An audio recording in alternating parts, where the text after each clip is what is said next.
एक शिक्षा ऋण की सामान्य ब्याज दर कितनी होती है? भारत में शिक्षा ऋण की ब्याज दरें आमतौर पर 8% से 14% के बीच होती हैं।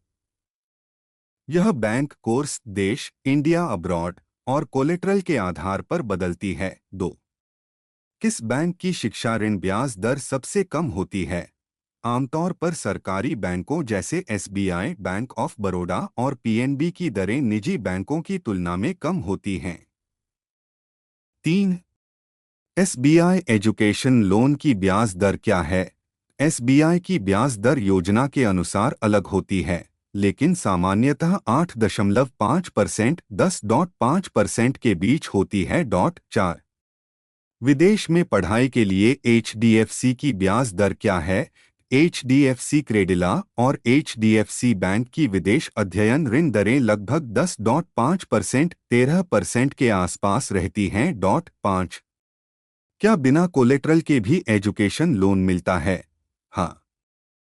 एसबीआई, एचडीएफसी, आईसीआईसीआई, एक्सिस और कई एनबीएफसी बिना कोलेटरल के साथ 0.5 लाख से लेकर 40 लाख तक लोन देते हैं। 6. विदेश में पढ़ाई के लिए अधिकतम कितना लोन मिलता है? कई बैंक 1 करोड़ या उससे अधिक तक एजुकेशन लोन प्रदान करते हैं।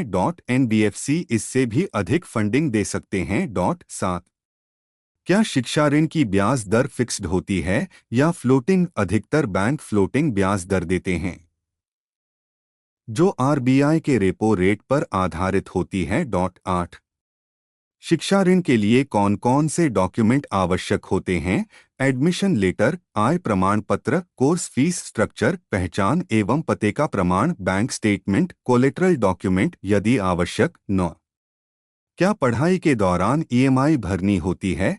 अधिकतर मामलों में पढ़ाई के दौरान सिर्फ सिंपल इंटरेस्ट या कभी-कभी केवल मोराटोरियम के बाद ईएमआई देनी होती है। 10. क्या शिक्षा ऋण पर टैक्स छूट मिलती है? हाँ। इनकम टैक्स एक्ट की धारा 80 के तहत ब्याज राशि पर टैक्स छूट मिलती है।